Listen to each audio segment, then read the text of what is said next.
আরেকটু মন খুলে বলুন।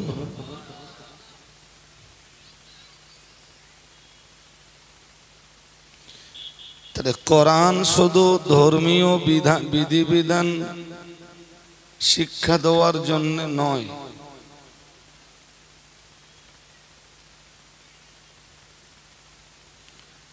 একজন মানুষ তার স্ত্রীকে নিয়ে কিভাবে সংসার জীবন অতিবাহিত করবে, অর্থাৎ তার পারিবারিক জীবন বা দাম্পত্য জীবন কেমন হবে, কোরআন তার সুস্পষ্ট নির্দেশিকা দিয়েছে।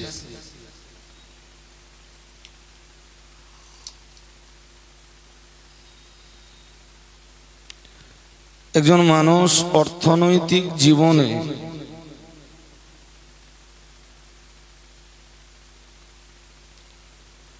অর্থাৎ অর্থ কামাই করার আঙিনায় দাঁড়িয়ে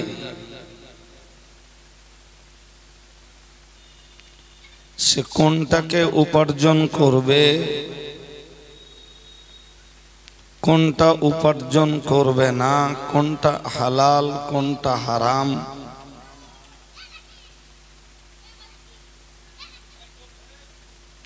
কোরআনুল করিম তারও স্পষ্ট গাইডলাইন বাতলে দিয়েছে।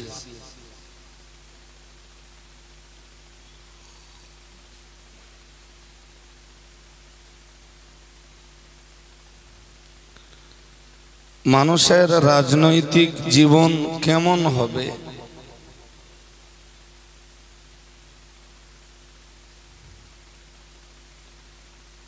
রাজনৈতিক নেতাদের চরিত্র কেমন হবে,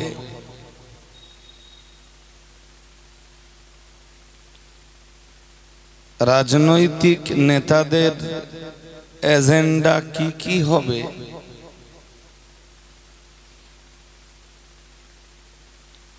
এগুলিও কোরআনুল কারীমে আল্লাহ স্পষ্ট করে দিয়েছেন।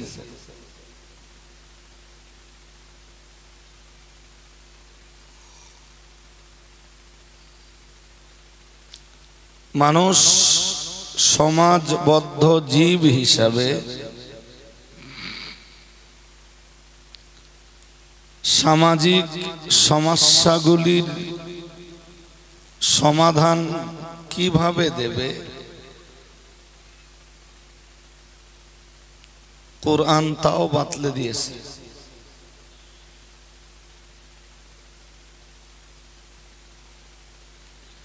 আমি সর্বশেষ কথাটা বলেছি,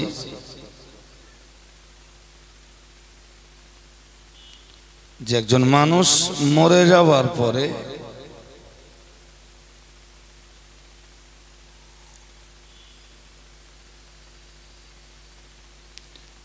কেমনে তার দাফন কাফন হবে সেটাও যেমন ইসলাম বাতলে দিয়েছে,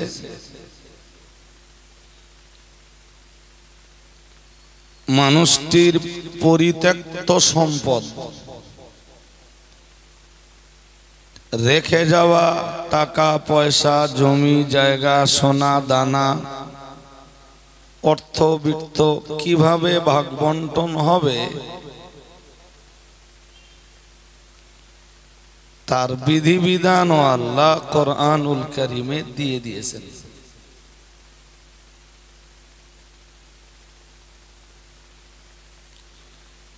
সবকিছু দিয়ে আল্লাহ রাব্বুল আলামিন বলেছেন, আল-ইয়াওমা আকমালতু লাকুম দীনাকুম,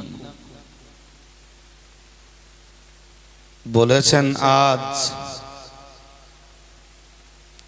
আমি তোমাদেরকে তোমাদের জন্য তোমাদের ধর্মকে পরিপূর্ণ করে দিলাম।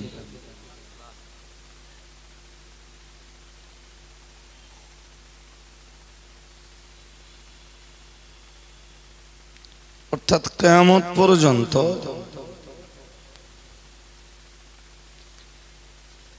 फलम यंजिल बादहा हलालु वला हरामुन। কিয়ামত পর্যন্ত নতুন করে আর কোনো হারাম হালাল কোনো কিছু নাজিল হবে না।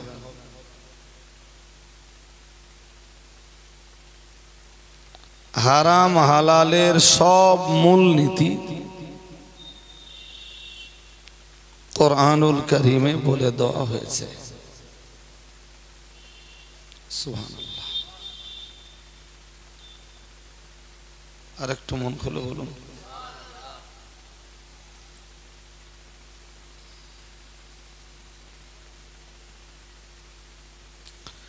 সুতরাং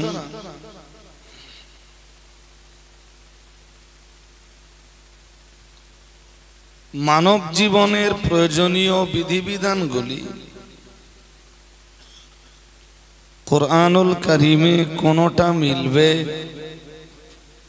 মন দিয়ে শুনতে হবে, আপনাদের মন এখনো স্থির হয়নি।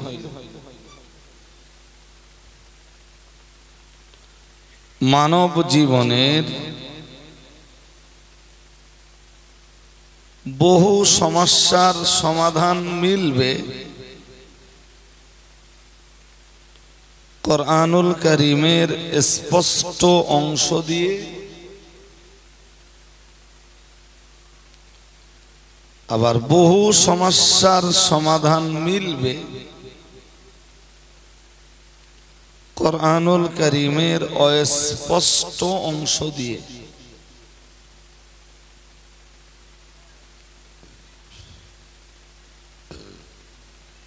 অস্পষ্ট অংশ বলতে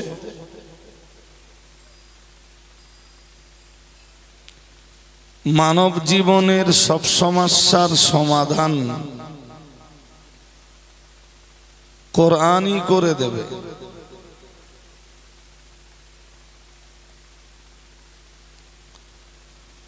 তবে কিছু সমস্যার সমাধান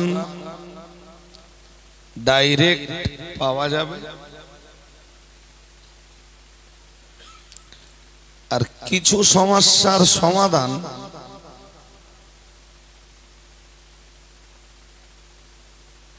কোরআনুল কারীমে আল্লাহ যে মৌলিক নীতিগুলো বাতলে দিয়েছেন,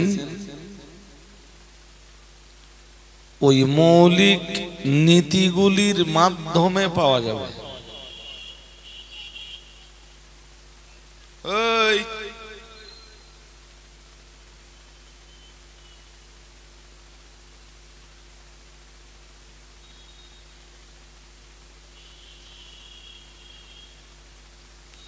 তবে সব সমস্যার সমাধান মিলবে।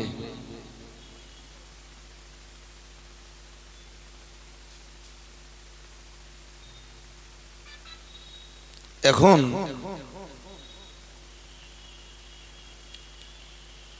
সাহাবীদের জীবন আদর্শের দিকে দেখলে বোঝা যায় যে সাহাবীরা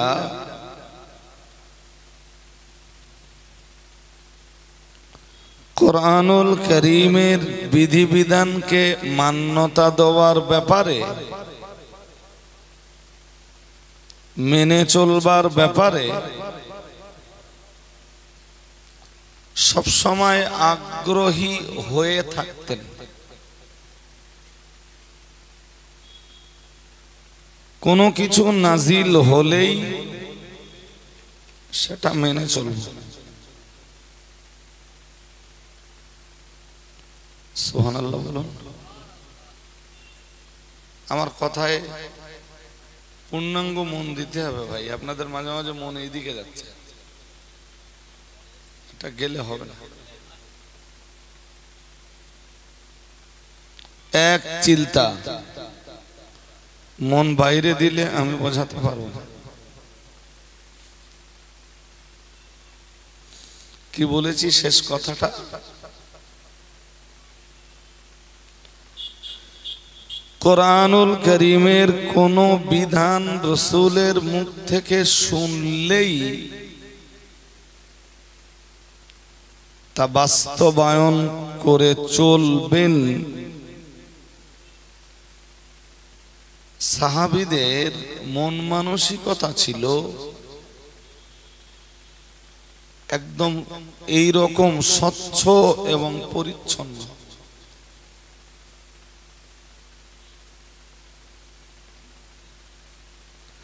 যে স্বচ্ছ এবং পরিচ্ছন্ন মনের অভাব আজকের পিরিয়ডে, আজকের সময়ে আমাদের ভিতরে। আমার গাড়ি থেকে সাদা চাদরটা নিয়ে এসো, শীত শীত লাগছে।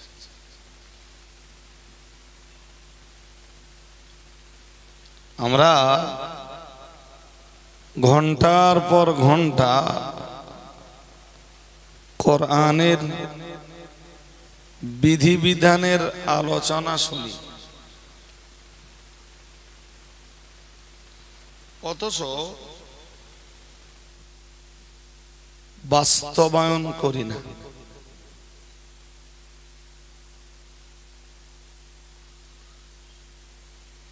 বাস্তবায়নের জায়গাটা মাইনাস।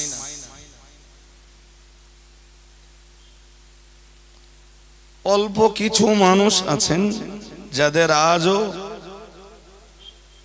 কোরআনুল কারীম মেনে চলার মতো মন আছে, এবং তারা এটাকে মেনেও চলে।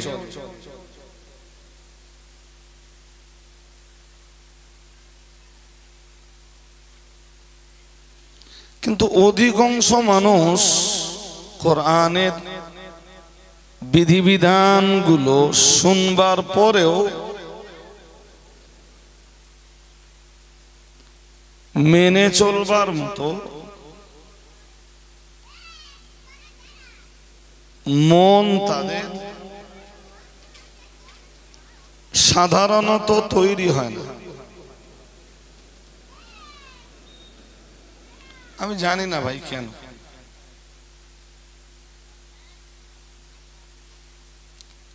কোরআনুল কারীম এ ব্যাপারে একটা বক্তব্য পেশ করেছে।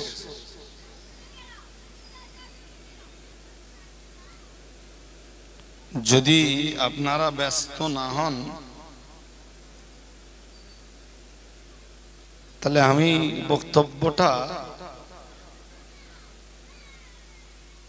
কোরআন দিয়েই আপনাদের কাছে স্পষ্ট করি, একটু বুঝুন।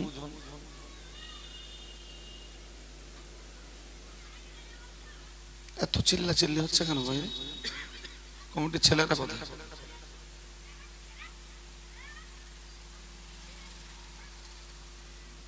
কোরআনুল কারীমের 22 পারা সূরা আহজাবের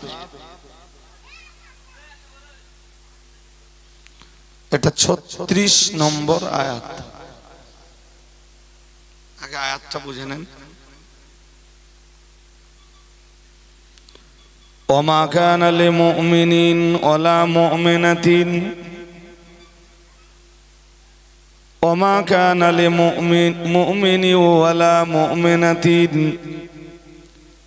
ইযা কাদাল্লাহু ওয়া রাসূলুহু আমরান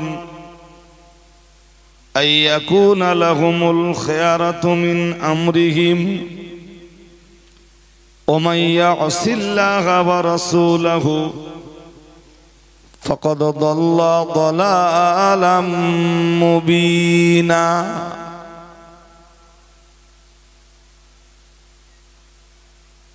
বাইশ পারা সূরা আহজাবের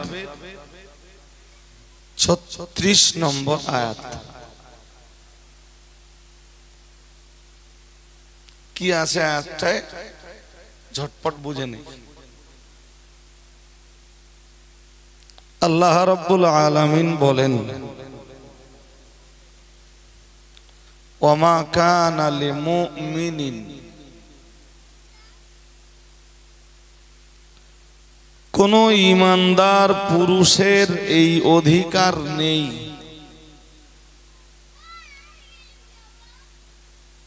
কি অধিকার আমি পরে বলছি।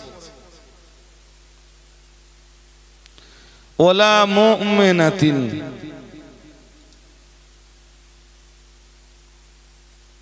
কোন ঈমান ওয়ালি নারীরও এই অধিকার নেই।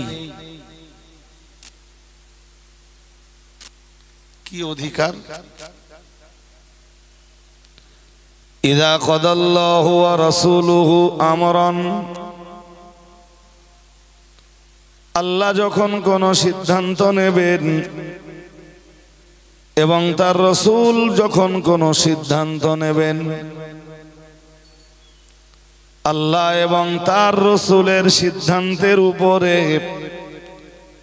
নিজস্ব কোন মতামত ব্যক্ত করবে, আল্লাহ এবং তার রাসূলের সিদ্ধান্তের বিরুদ্ধে নিজের মতামতের প্রকাশ ঘটাবে, এ অধিকার আল্লাহ কালেমাওয়ালা কালেমা ওয়ালি কোন নারী পুরুষকে দেননি।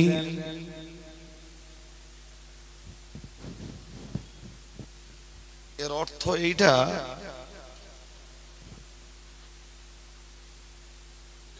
যে ঈমানদার সব সময়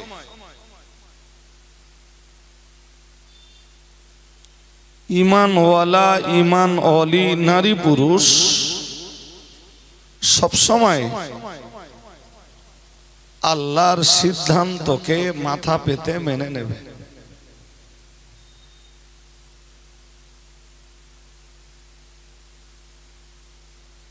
এবং আল্লাহর কোন সিদ্ধান্ত বা রাসূলের কোন সিদ্ধান্ত, কোন ফয়সালা সে শুনবার পরে তাতে কোনো যুক্তি টুক্তি খাড়া করবে না।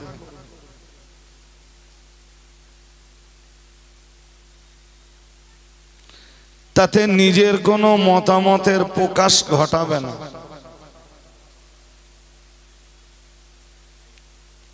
তার উপরে কোনো লজিক কায়েম করার চেষ্টা করবে না।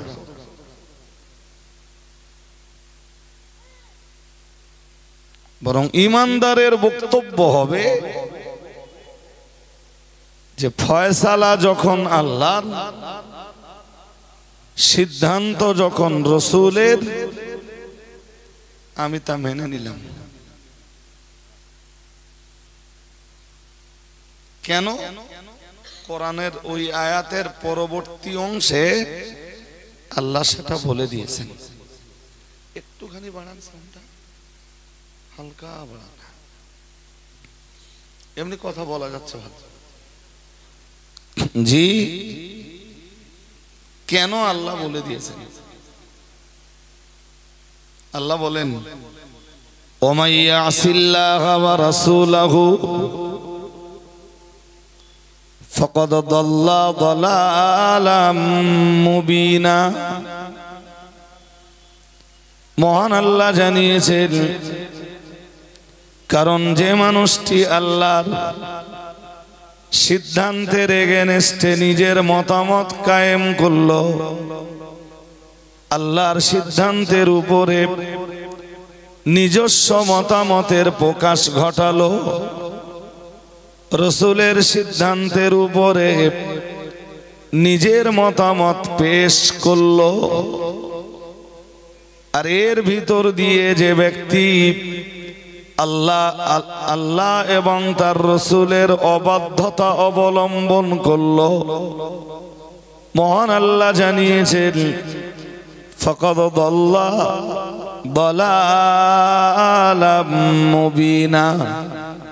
মহান আল্লাহ জানিয়েছেন সে তো স্পষ্টভাবেই বিপদগামী হয়ে গেল, সে তো সুস্পষ্টভাবেই পথভ্রষ্ট হয়ে গেল। নাউজুবিল্লাহ।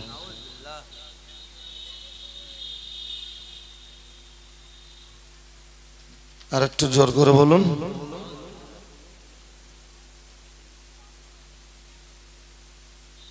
মদ হারাম তো হারাম। কোন ঈমানদার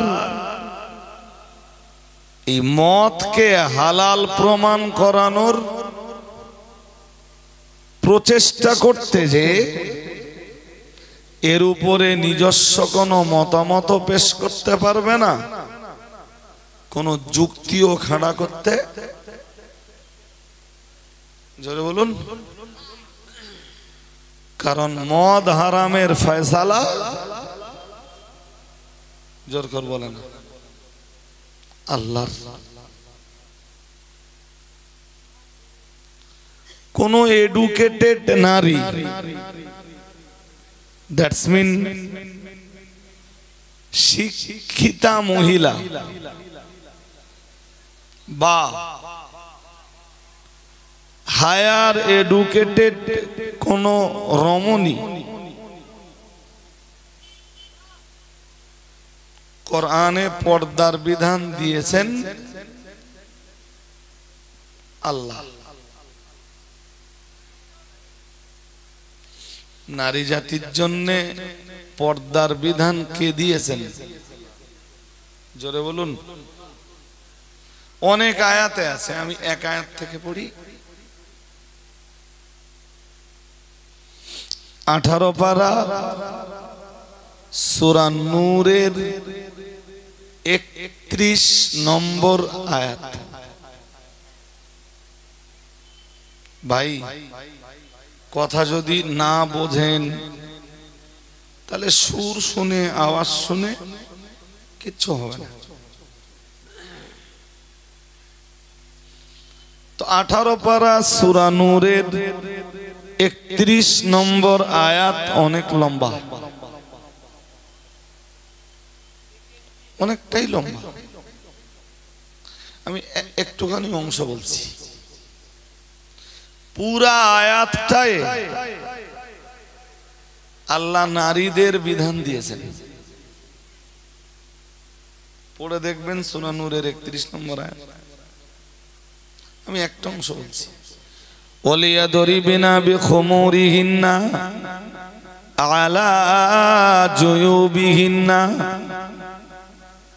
মহান আল্লাহ জানিয়েছেন মেয়েরা তাদের মাথায় ওড়না এমন ভাবে ব্যবহার করবে, মেয়েদের মাথার ব্যবহৃত ওড়নার ফলে তাদের বক্ষ পর্যন্ত ঢেকে যাবে।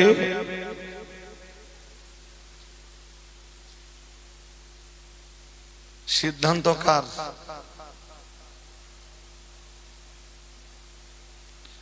সিদ্ধান্ত তার, নারী জাতি সৃষ্টি যার।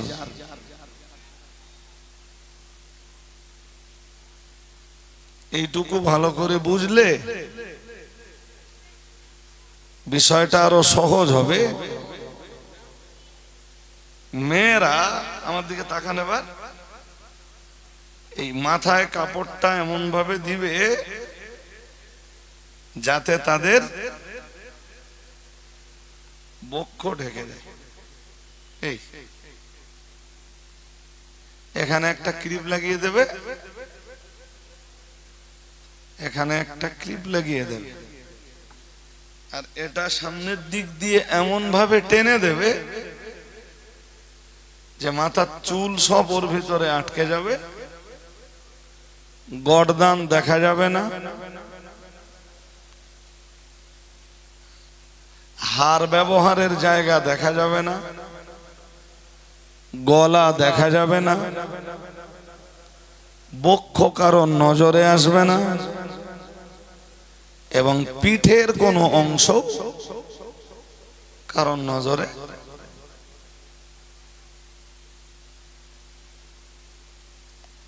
আচ্ছা, এই যে কথাটা বললাম,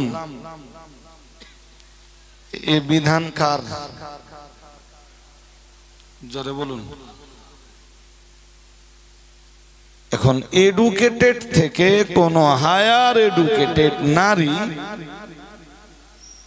আল্লাহর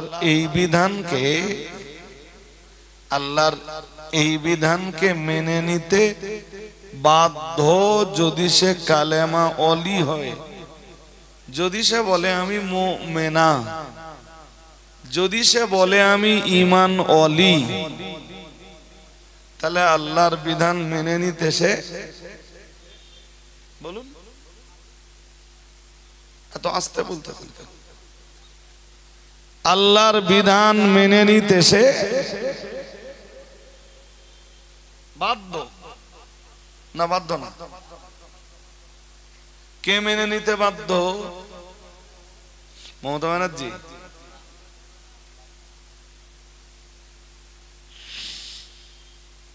আল্লাহর বান্দি, আল্লাহর বান্দি, তবেই সে আল্লাহর আনুগত্য করলো, তবেই সে প্রমাণ হবে যে আল্লাহর বিধানকে ওয়েলকাম জানিয়েছে, আল্লাহর বিধানকে স্বাগত জানিয়েছে, আল্লাহর বিধানকে মান্যতা দিয়েছে। এখন কোন নারী রাস্তায় বার হলো, তার মাথা ঢাকলো না, চুল ঢাকলো না, গর্দান ঢাকলো না, গলা ঢাকলো না, তার গলায় অলংকার পরবার জায়গাটা ঢাকলো না, এ নারী সুস্পষ্ট ভাবে আল্লাহর বিরোধিতা করলো। তো সূরা আহজাবের 36 নম্বর আয়াতে আল্লাহ তাই বলেছে।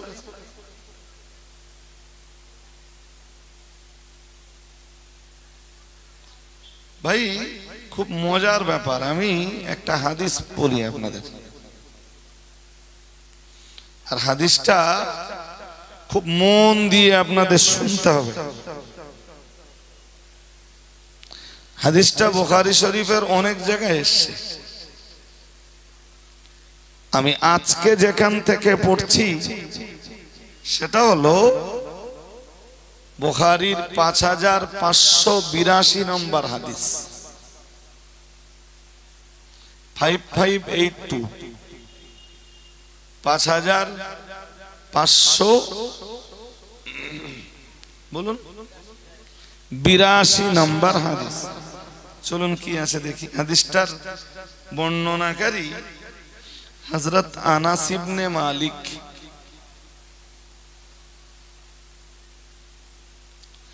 কে আনাস ইবনে মালিক?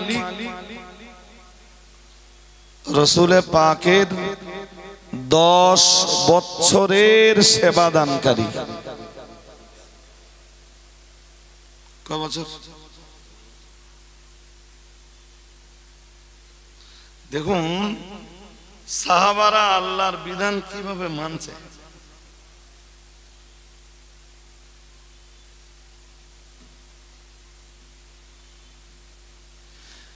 আমরা বহু বিষয়ে খবর রাখি যেটা আল্লাহর বিধান, মানি না,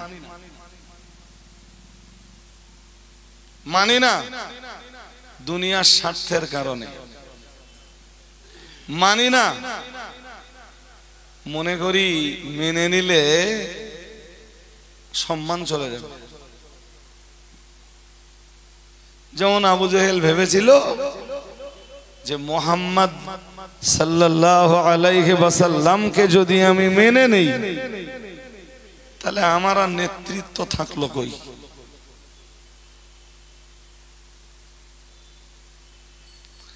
আজও সমাজে খুঁজলে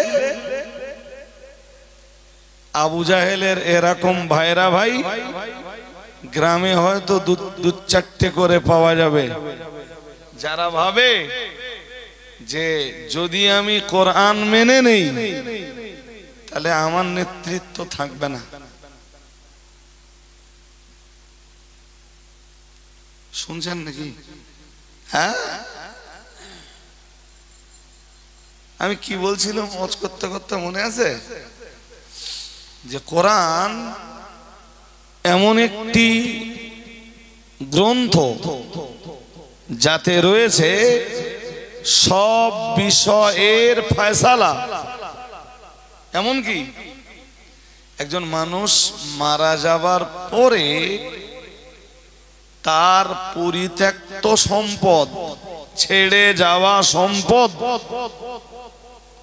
কিভাবে বন্টন হবে সেটাও কোরআন বলে দিয়েছে। আমি আয়াত পড়ে বুঝিয়ে দিই, একটা আয়াত পড়ে। ওই যে হাদিসটা বলছিলাম, হাদিসটা আমার মনে আছে, আমি বলবো। কোরআনুল কারীম বক্তব্য পেশ করেছে, মহান আল্লাহ জানিয়েছেন লিযযাকারি মিসলু হাদ্দিল উনসাইন। মহান আল্লাহ জানিয়েছেন কোন নারী কিংবা পুরুষ মারা যাবার পরে তার রেখে যাওয়া সম্পদ কিভাবে বন্টন হবে। বন্টন পদ্ধতি বলতে যে মহান আল্লাহ লম্বা বিবরণ দিয়েছেন, আমি শুধু একটা অংশ শোনাচ্ছি। মহান আল্লাহ জানিয়েছেন কোন নারী কিংবা পুরুষ মারা যাওয়ার পরে ওই পুরুষ কিংবা ওই নারীর রেখে যাওয়া সম্পদ বন্টন হবে। তার দুই মেয়ে যতটা সম্পদ পাবে, একটা ছেলে পাবে ততটা, অথবা একটা ছেলে পাবে যতটা, একটা ছেলে পাবে যতটা, দুই মেয়ে পাবে ততটা, কিংবা এক মেয়ে যা পাবে ছেলে পাবে তার ডবল। বোঝা যায়নি? হ্যাঁ না জোর করে বলেন। ফর এক্সাম্পল, আমি মারা গেলাম, তা আমার ছেলেও আছে মেয়েও আছে। তো আমি মরে যাবার পরে আমার যা সম্পদ আছে, আমার মেয়ে যা পাবে ছেলে পাবে তার ডবল, অথবা ছেলে যা পাবে মেয়ে পাবে তার অর্ধেক। মেয়ে যদি দুটো হয় আর ছেলে যদি একটা হয়, তাহলে টোটাল সম্পদ ভাগ হবে চারটি। কটা? কারণ এক ছেলে সমান দুই মেয়ে, ওটাই কোরআনের বক্তব্য। বল, এক ছেলে সমান, জোরে বলে না, দুই মেয়ে। তাহলে ভাগ কটা হবে? এবারে যদি আমার গিন্নি বেঁচে থাকে, আমার গিন্নি পাবে 1/8। কত?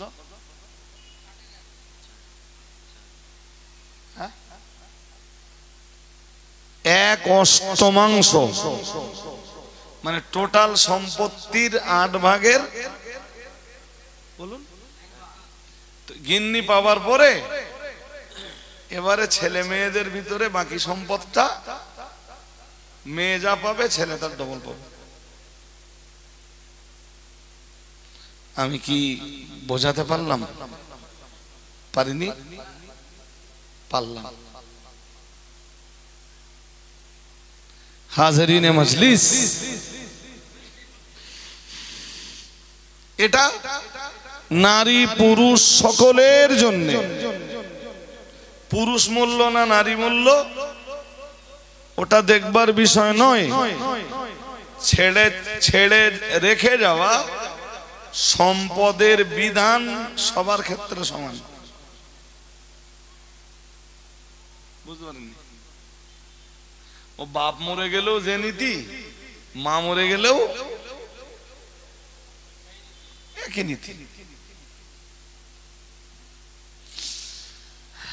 কিন্তু আমরা যে সময়টা দেখছি ভাই, অধিকাংশ মেয়েরা সম্পদ বুঝে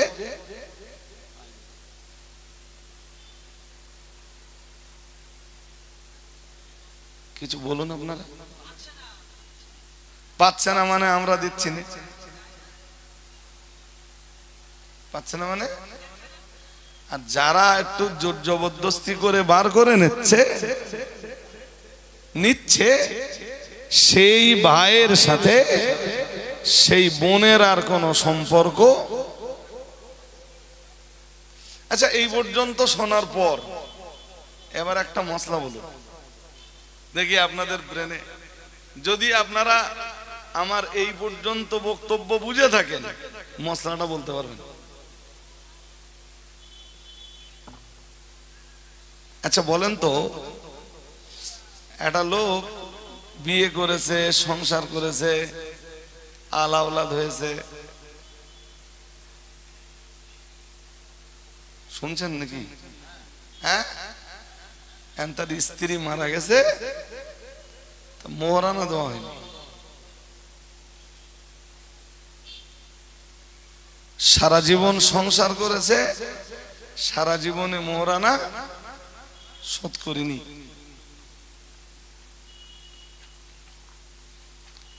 এরকম কেস যদি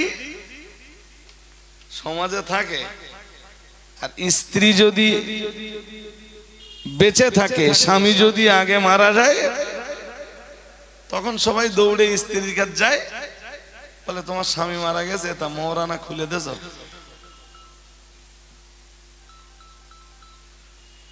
তাই হয়তো নাকি বহু ক্ষেত্রে হয়। দাঁড়ান, তো কি হয়েছে? তাহলে চাচির কাছে শুনে আসি মোহরানা সদাস কিনা। কোন সমাজে বাস করি আমরা যে এখনো জানাজার কাতারে দাঁড়িয়ে তাই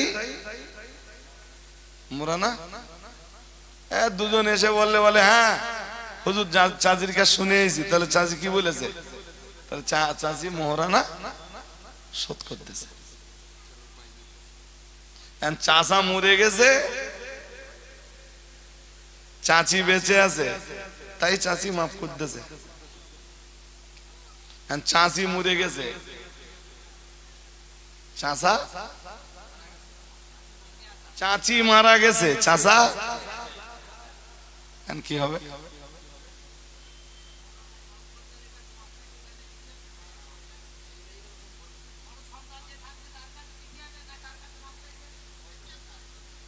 আরে বাবা, মোহরানার হকদার তো ছেলেরা ছিল না, অ্যাকচুয়াল মোহরানার হকদার ছিল তো স্ত্রী। যে মাফ করে দেওয়ার সে কবরে চলে গেছে। ছেলের কাছে মাপ চেয়ে কিছু হবে? হবে? এক্ষেত্রে শরীয়তের মসলা হলো, স্ত্রী যখন বিদায় নিয়েছে, বিবাহের সময় যত টাকা মোহরানা ছিল, ওই স্বামী তথা ওই পুরুষ ওই পরিমাণ টাকা বার করবে। ধরুন বিয়ের সময় মোহরানা ছিল ৫,০০০, তো ৫,০০০ টাকা বার করবে। ওই ৫,০০০ টাকার ওয়ারিস হবে স্ত্রী, যেহেতু মারা গেছে। ওর শুধু ছেলে মেয়ে বলে কথা নয় ভাই, এক কথায় ওই মহিলার ওয়ারিস যারা, ধরুন ছেলে মেয়ে নেই, তখন কি হবে? হতেও তো পারে। আর পারে না? হ্যাঁ, এক কথায় ওই মোহরানার টাকার হকদার হবে ওই মহিলার ওয়ারিসরা।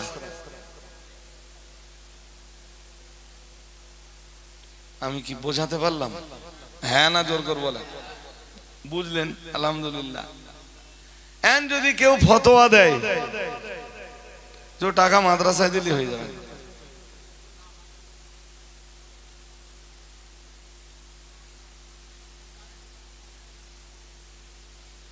বুঝতে পারেননি? ফতোয়া ঠিক হলে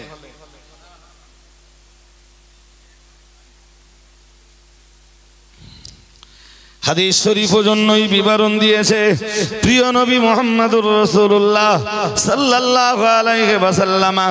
নবী আমার জানিয়ে দিয়েছেন হাক্কানি রব্বানি আলেমে দ্বীনদের পরিমাণ যখন সমাজে কমে যাবে, ও বাবাজিরা ভাইরা, কিংবা হাক্কানি আলেমদেরকে সমাজের এক শ্রেণীর মানুষ যখন পথের কাঁটা বলে মনে করবে, জঞ্জাল বলে মনে করবে, কারণ হাক্কানি আলেমদের কাছে কোরআন আছে, হাক্কানি আলেমদের কাছে রাসূলের সুন্নাত আছে, সুন্নাতে নববী আছে, হাক্কানি আলেমদের কাছে আহাদিসে নববী আছে। হাক্কানি আলেমরা যখন সমাজে কোরআন দিয়ে আর আহাদিসে নববী দিয়ে কথাবার্তা বলবে, গোটা সমাজ যখন পাপের অন্ধকারে নিমজ্জিত, ও ভাইরা আমার, তখন দেখতে পাওয়া যাবে এক শ্রেণীর পাপিষ্ঠ পাপাচারীরা হাক্কানি আলেমদের থেকে চেহারা ঘুরিয়ে নেবে। কারণ হাক্কানি আলেমদেরকে মান্যতা দিতে গেলে তাদের পাপ বন্ধ হয়ে যায়।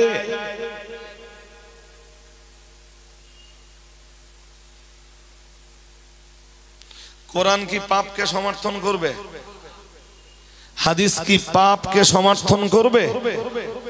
হাক্কানি আলেমদের কাছে থাকে কোরআন আর আহাদিসে, কোরআনুল কারীম আর আহাদিসে নববী।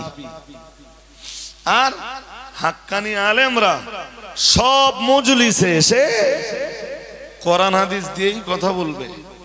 আর সমাজ যখন থাকবে পাপের অন্ধকারে নিমজ্জিত, তখন অধিকাংশ পাপিষ্ঠরা হাক্কানি আলেম থেকে চেহারা ঘুরিয়ে নেবে, বলবে এরে মারলে আমি যা মেরে কেটে খাচ্ছি আমার মারা কাটা বন্ধ হবে,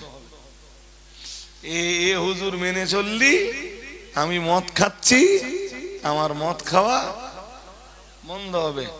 আর একজন ভাববে যে এ হুজুর মেনে চললি আমি লটারির টিকিট কাটি, বা আমার লটারির টিকিটের দোকান আছে, আমার এটা। তখন তারা কি করবে? হাক্কানি আলেমদের থেকে চেহারা, আর তারা ভাববে, হাক্কানি আলেমদেরকে ভাববে এরা সমাজের জঞ্জাল, বাদ দাও, ও রজব আলী নাওয়ালি, কাইম সাহেব নাওয়ালি আমার চলবে না। কাইম সাহেব তো 2 টাকার বক্তা, আমি 50,000 টাকার বক্তা এনে বাড়ি সভা দেবো।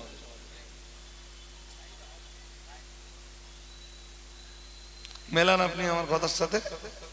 হ্যাঁ, কাইম সাহেব তো আমার বাড়ি খুব বেশি হলে আসবে না, 50,000 টাকার হুজুর আনবো, 5টা গরু জবাই করে দেবো, সারা গ্রামের লোক এসে আমার বাড়ি খাবে। শুধু খাবে না, হুজুরির নজরানা 50,000 দেবো, সে হুজুরও আমার বাড়ি খেয়ে সব হালাল করতে চলে যাবে।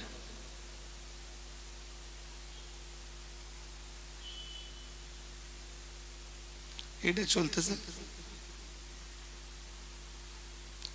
হাদিস শরীফ বিবরণ দিয়েছে প্যারা নবী মুহাম্মদুর রাসূলুল্লাহ সাল্লাল্লাহু আলাইহি ওয়াসাল্লাম। নবী আমার জানিয়ে দিয়েছেন ওই যুগের পাপাচারীরা, ওই যুগের পাপিষ্ঠরা, তারা তাদের পাপের উপরে বহাল থাকবার জন্য তাদের নিজেদের চরিত্রের পরিবর্তন না ঘটিয়ে নিজেদের পাপের উপরে প্রতিষ্ঠিত থেকে আল্লাহ পাকের রাসূল জানিয়েছেন, আল্লাহ পাকের হাবিব জানিয়েছেন, ইত্তাখাদান নাসুরু উসান জুহালা।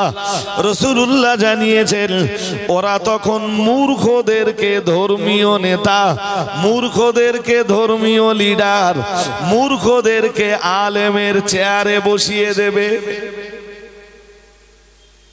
নাউজুবিল্লাহ, একটু জোর করে বলেন। মূর্খদেরকে ধর্মীয় নেতার চেয়ারে বসিয়ে দেবে। এলেম কালাম কিছু নেই, মাথায় টুপি আছে, আর হাক্কানি আলেমদের নামে উঠে দুর্নাম বদনাম করতে পারে, এই সমস্ত জিনিস ধরে আলেমের চেয়ারে আর এরা মোটা অঙ্কের টাকাও পাবে।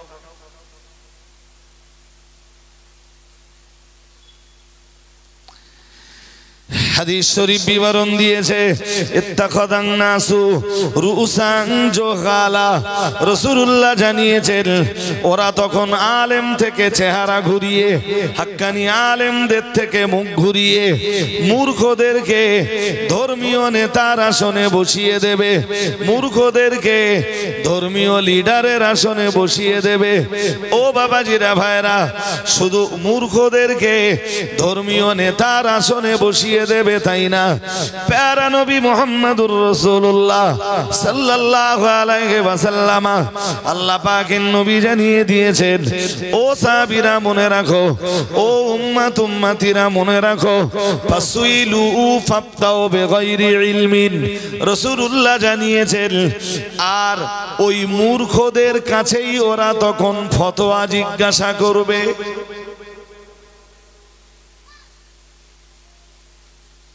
বলবে হুজুর এই ফতোয়াটা কি হবে বলেন দিন। ওর তো বিদ্যা বুদ্ধি নেই, ও তখন বলে দেবে ও টাকা ওয়ারেসদের দিতে হবে না, মাদ্রাসায় দান করে দিকে যা হয়ে যাবে।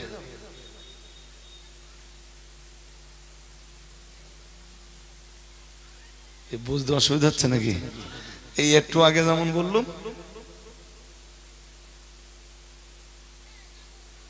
ও তো আলেম না, জাতে আলেম না, ও জাতে তো জাহেল, ও তো ফতোয়ার কিছু বোঝে না। ও তখন বল দেবে যে ও মাদ্রাসায় দিদিকে যা। হ্যাঁ, আমার কাছে এরম ফতোয়া অনেকবার এসেছে। আমি তো অত বড় মাদ্রাসা চালাই, কোনোদিন বলিনি ভাই আমার মাদ্রাসায় দে, মাফ হয়ে যাবেন, বলিনি। এক কথায় বলে দেই, ওই মহিলার ওরেজ যারা আছে তারা ওর হকদার।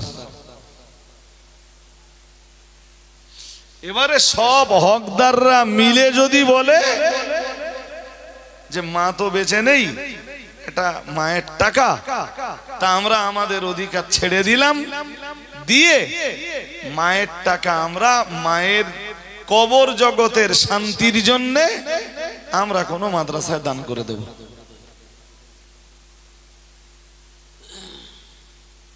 ভাই সাহেব কি বুঝতে অসুবিধা হচ্ছে নাকি? এ আলাদা বিষয় না, বিষয় একই হলো? হ্যাঁ আলাদা, কিন্তু ফতোয়া দেওয়ার সময় বলো দিতে হবে যে ওই টাকার হকদার ওই মৃতা মহিলার ওয়ারিসরা।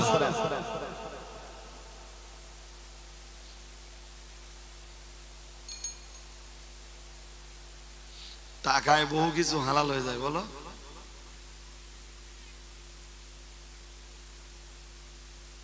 হ্যাঁ,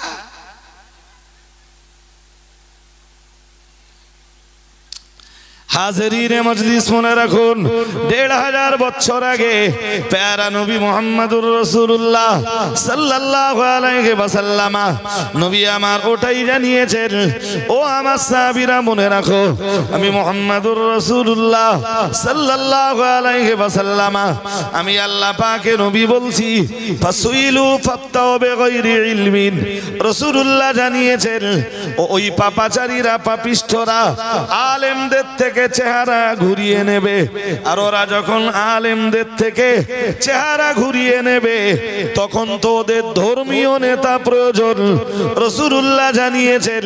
তাই ওরা মূর্খদেরকে ধর্মীয় নেতার চেয়ারে বসিয়ে দেবে, এবং শুধু বসিয়ে দেবে তাই নয়, রাসূলুল্লাহ আবার জানিয়েছেন ফাসুইলু ফাফতাউ বিগাইরি ইলমিন, রাসূলুল্লাহ জানিয়েছেন মূর্খদের কাছে ওরা ফতোয়া জিজ্ঞাসা করবে। আর ফতোয়ার কিছু বুঝবে না ওই মূর্খরা। এরপর ফাফতাউ বিগাইরি ইলমিন, জ্ঞান ওদের থাকবে না, জ্ঞান ওদের নেই, রাসূল বলেছেন এরপরেও ফতোয়া ওরা দেবে।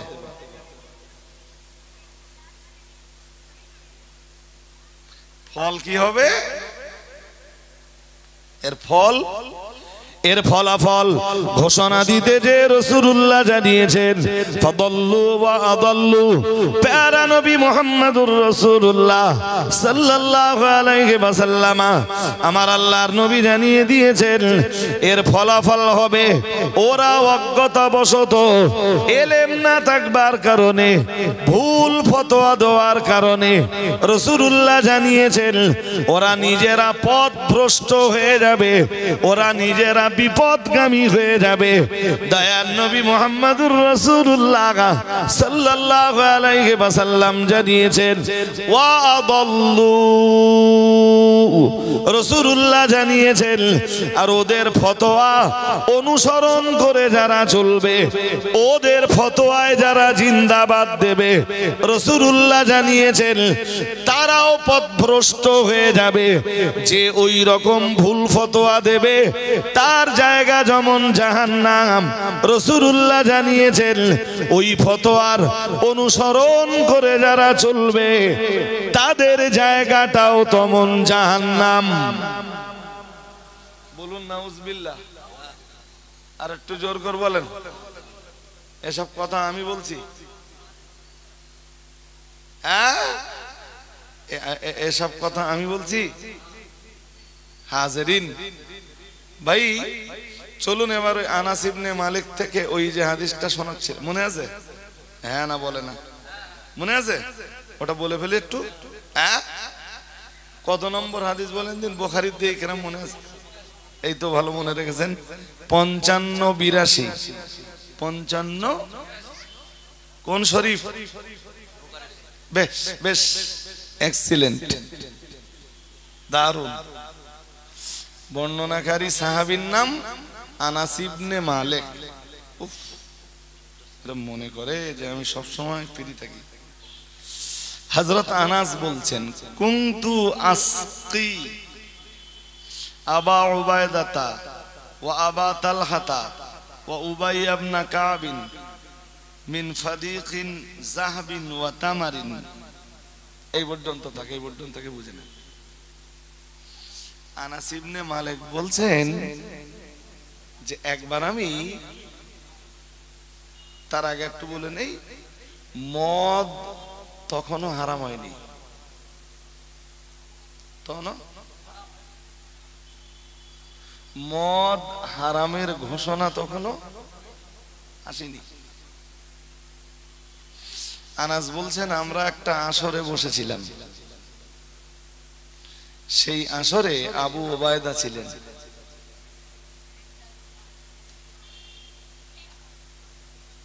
কে ছিলেন?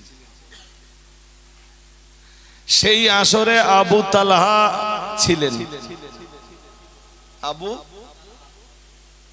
প্রথম নাম আবু ওবায়দা, প্রথম নাম, দ্বিতীয় নাম আবু তালহা, তৃতীয় নাম উবাই ইবনে কাব।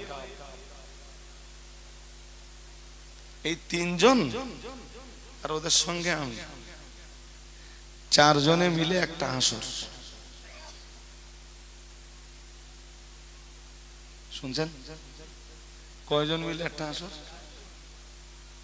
হযরত আনাস বলছেন কুনতু আসকি, আমি পান করাচ্ছিলাম।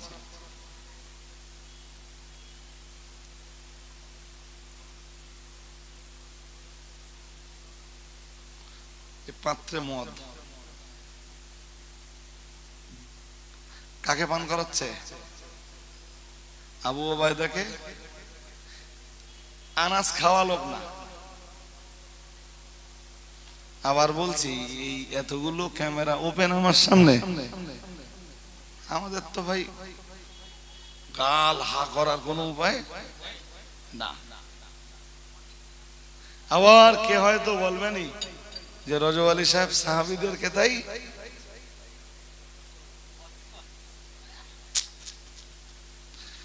বুখারী শরীফের 55-82 হাদিস কোথায় না যাবে ভাই, ওরকম করবে।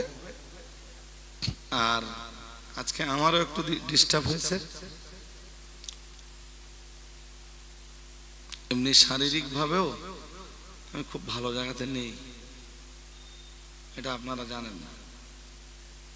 কদিন ধরে ভীষণ কষ্ট হচ্ছে, এরপরেও জলসা একটাও কাজা করি, কারণ আমি জানি যে কোনো জলসা নষ্ট হলে বা কাজা হলে জলসা কমিটি চরম বিভ্রান্তিতে পড়ে যায়, সমস্যায় পড়ে যায়।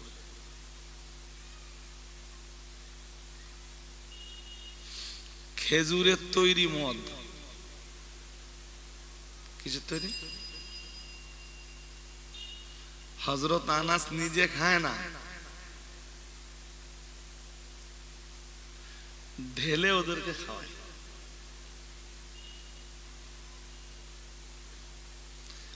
হযরত আনাস বলছে আমি 3টে পাত্রে মদ ঢাললাম।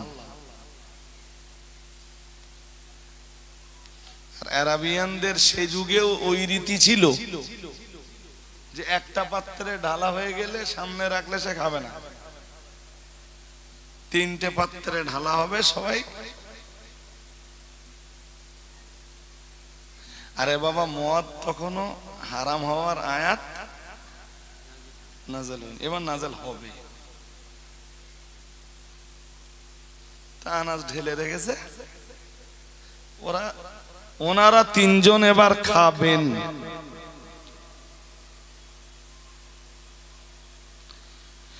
বুখারী শরীফের সহিহ সনদে বর্ণিত 5582 নম্বর হাদিসে এসেছে, ও বাবাজিরা ভাইরা, হঠাৎ একটা আওয়াজ শুনতে পাওয়া গেল। হযরত আনাস ইবনে মালিক বলেন, ফাজাহুম আতিন, হঠাৎ একজন লোক এলো, এসে বলল ইন্নাল খামরা কদ হুররিমাত। হঠাৎ একজন আগন্তুকের আবির্ভাব হলো, আর ওই আগন্তুক এসে বলল ইন্নাল খামরা কদ হুররিমাত, নিশ্চয়ই আমার আল্লাহ মদ হারাম করে দিয়েছেন। তার মানে রাসূলের কাছে তখন মদ হারামের আয়াত নাযিল হয়েছে। আল্লাহ পাক রব্বুল আলামিন সূরা মায়দার 90 নম্বর আয়াতটা নাযিল করে দিয়েছেন, ইয়া আইয়ুহাল্লাযীনা আমানু ইন্নামাল খামরু ওয়াল মাইসিরু ওয়াল আনসাবু ওয়াল আসলামু রিজসুম মিন আমালিশ শাইতান ফাজতানিবুহু লাআল্লাকুম তুফলিহুন। মহান আল্লাহ জানিয়েছেন, ইয়া আইয়ুহাল্লাযীনা আমানু, হে দুনিয়ার ঈমানওয়ালা মানুষের দল, ইন্নামাল খামরু ওয়াল মাইসিরু, নিশ্চয়ই মদ পান করা এবং জুয়া খেলা। আরো 2টি বিষয় রয়েছে, আমি ওই 2টি বিষয় আজ উল্লেখ করছি না। মহান আল্লাহ জানিয়েছেন রিজিসুন, এটা অপবিত্র কাজ, নোংরা কাজ। কি কাজ? অপবিত্র নোংরা শয়তানের কাজ। কার কাজ? জোরে বলুন। শয়তানের নোংরা কাজ। কি কি খাওয়া? জোরে বলুন। ইস, আল্লাহ বলেন ফাজতানিবুহু, ও ঈমানওয়ালারা মদ দূরে সরিয়ে দাও, জুয়া লটারি দূরে সরিয়ে দাও, লাআল্লাকুম তুফলিহুন, তবেই তোমরা সফলতা অর্জন করতে পারবে। আরেকটু মন খুলে আরো আওয়াজ দিয়ে বলেন না। জি ভাই, কি কি কি বোঝাচ্ছি বলেন তো? রাসূলের কাছে এই আয়াত নাযিল হয়েছে, আর এই 4 জন সাহাবী ওই আসরে বসা, আর একজন লোক এসে ওই খবরটা দিচ্ছে। এই শুনেছেন আপনারা? ইন্নাল খামরা কদ হুররিমাত। সবে গ্লাসে ঢালা হয়েছে, সবে গ্লাসে শুনেছো? মদ আল্লাহ হারাম করে দিয়েছেন। তাহলে কি মদ হারাম করে দিয়েছেন? বলছে হ্যাঁ। ব্যাস ওই গ্লাস সব টান মেরে ফেলে দিলেন। আবু তালহা আল আনসারী বললেন বাড়িতে মদের যত পাত্র আছে সব ভেঙে দাও, আজ থেকে মদের সাথে আর কোনো সম্পর্ক আল্লাহর ফয়সালা মাথা পেতে আমরা মেনে নিলাম। একটু আরো জোর করে বলেন। মদ আজকে মদ্যপানের সংখ্যাও যেমন বেড়েছে, মাতালের সংখ্যাও যেমন বেড়েছে, জি মদ্যপান তেমন ব্যাপকতার সাথে চলছে। ভুল বলছি? হ্যাঁ। আর এ সমাজে এসে জানো যে অধিকাংশ ক্ষেত্রে যারাই মাতাল তারাই সমাজের নেতৃত্বদাতা। সব ক্ষেত্রে বলেছি না অধিকাংশ ক্ষেত্রে বলেছি? সুতরাং কারোর গায়ে লাগার জায়গা আছে? হ্যাঁ, অধিকাংশ ক্ষেত্রে যারাই মাতাল তারাই সমাজের নেতৃত্বদাতা। শুধু সমাজের নেতৃত্বদাতা নয়, ধর্মীয় জায়গারও নেতৃত্ব দানের জায়গাতে তারা। মসজিদ কমিটির সদস্য, ওর ভিতরে খুঁজলে মাতাল পাওয়া যাবে। হ্যাঁ না, কিছু বলেন না কেন? হ্যাঁ, মাদ্রাসা পরিচালনা হচ্ছে, ওর ভিতরে খুঁজলে মাতাল। কিন্তু মসজিদ কারা চালাবে কোরআন সেটাও বলে দিয়েছে, ধর্মীয় নেতৃত্ব কারা দেবে কোরআন সেটা বলে দিয়েছে। একটু মুখস্থ করুন। হ্যাঁ না বলে না? আমি এইটুকু বলেই বলো বক্তব্য ছাড়বো। জি, সূরা তওবা 10 পারা, সূরা তওবার 18 নম্বর আয়াত। আমি কোরআন থেকে বলছি না নিজের কথা বলছি? হ্যাঁ, সুতরাং মানলে মানো, না মানলে আমার বয়ে গেল। কথা বলো না কেন? আমার বয়ে গেল। তবে সাহাবীদের জীবন ইতিহাস হিসাব কষে দেখো, পক্ষে যাক আর বিপক্ষে যাক, আয়াত নাজেল হয়েছে, সাহাবারা সঙ্গে সঙ্গে তা মেনে নিয়েছে। সুবহানাল্লাহ। আরেকটু মন খুলে কোরআনুল কারীমের সূরা তওবার 18 নম্বর আয়াতে মহান আল্লাহ জানিয়েছেন, ইন্নামা ইয়ামুরু মাসাজিদাল্লাহি মান আমানা বিল্লাহি ওয়াল ইয়াউমিল আখিরি ওয়া আকামাস সালাতা ওয়া আতাস যাকাতা ওয়া লাম ইয়াখশা ইল্লাল্লাহ ফাআসা উলাইকা আইয়াকুনু মিনাল মুহতাদিন। মহান আল্লাহ জানিয়েছেন, আল্লাহ পাক রব্বুল আলামিন জানিয়েছেন, ইন্নামা ইয়ামুরু মাসাজিদাল্লাহ। মহান আল্লাহ জানিয়েছেন মসজিদের নেতৃত্ব তারাই দেবে। আমরা জানো বললাম কারা? মহান আল্লাহ বললেন মসজিদের নেতৃত্ব দেওয়ার জন্য শর্ত লাগবে 5টা। কয়টা? মুখস্থ করুন। কয়টা শর্ত লাগবে? 1 নম্বর শর্ত হলো মান আমানা বিল্লাহি। 1 নম্বরে আমার আল্লাহর প্রতি বিশ্বাস। কার প্রতি? আমার এই আয়াতের ব্যাখ্যা করার সময় আজকে আর নেই। 2, মহান আল্লাহ আবার জানিয়েছেন ওয়াল ইয়াউমিল আখির, পরকালের প্রতি বিশ্বাস। 1 আল্লাহর প্রতি বিশ্বাস, 2 বলে ফেলুন পরকালের প্রতি বিশ্বাস, 3 নম্বরে লাগবে ওয়া আকামাস সালাতা। 3 নম্বরে লাগবে নামাজের ইকামাত। নামাজের মানে জোর পড়বে আর আসর পড়বে না, তাহলে ইকামত কি? হ্যাঁ, আর কি দিন পড়িয়ে গেছে, মসজিদের সাথে কোনো টাচ নেই, মসজিদের সাথে কোনো সম্পর্ক নেই, নামাজ কালামের ধার ধারে না, সে ক্যাশিয়ার হয়ে বসে আছে আর একজন সেক্রেটারি হয়ে বসে আছে। আছে না নেই? জোর করে বলো, আছে না? তোমরা একটা কাজ করো, কোরআনে আল্লাহ এই যে আয়াতটা দিয়েছেন, হয় মেনে নাও, আর নইলে এসো নামাজি হও। আল্লাহ বিশ্বাস করো, পরকাল বিশ্বাস করো, নামাজ প্রতিষ্ঠা করো।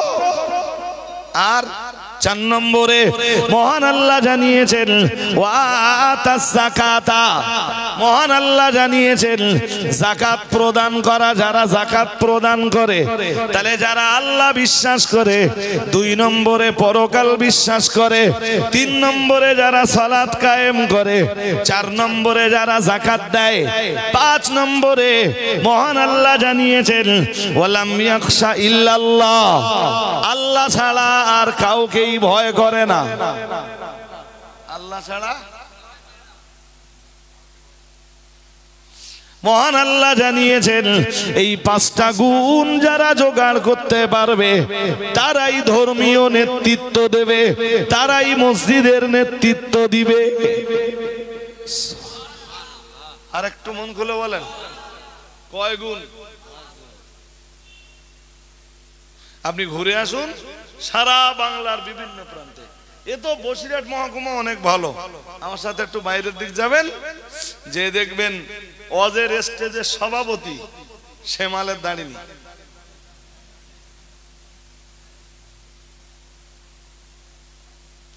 অজের স্টেজের সভাপতি সে নামাজ পড়ে না।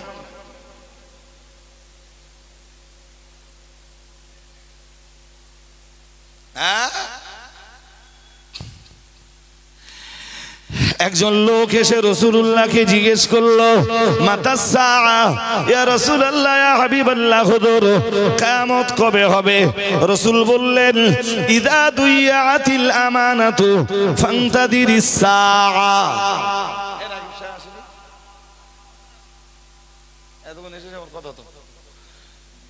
হাদিস শরীফ বিবরণ দিয়েছে প্যারা নবী রাসূলুল্লাহ সাল্লাল্লাহু আলাইহি ওয়াসাল্লামের কাছে একবার একজন লোক এলো, এসে বলল, মাতা সাআ ইয়া রাসূলুল্লাহ ইয়া হাবিবাল্লাহ, হুজুর কিয়ামত কবে হবে?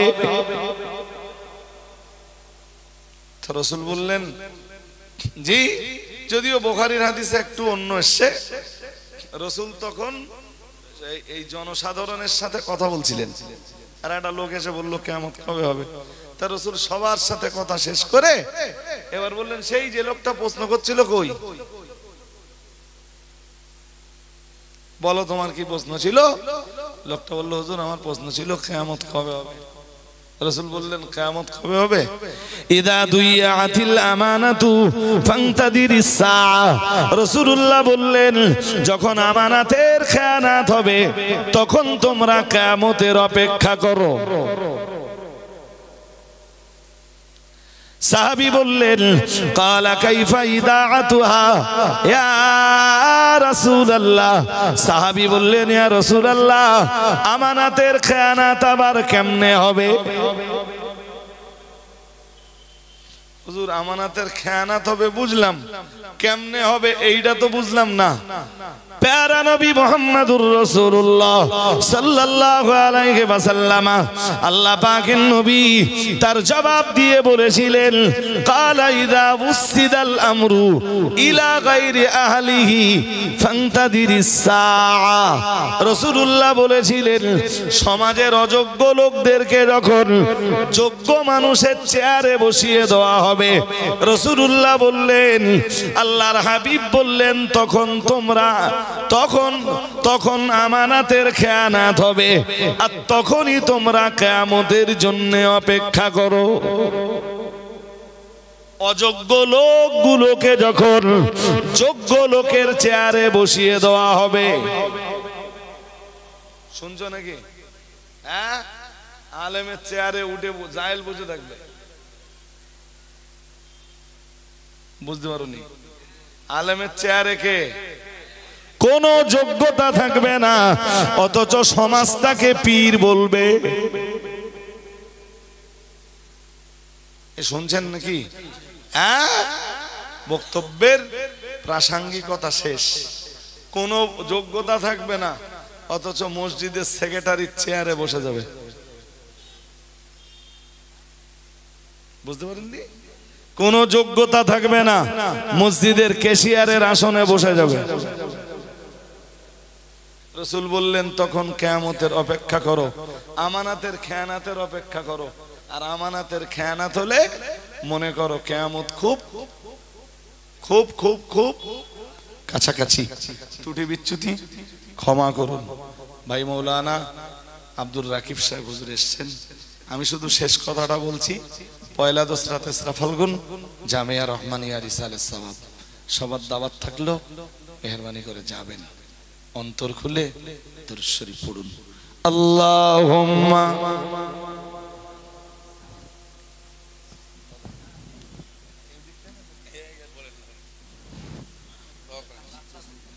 না না ওই লোকেশন এইটাই দেখাচ্ছিল।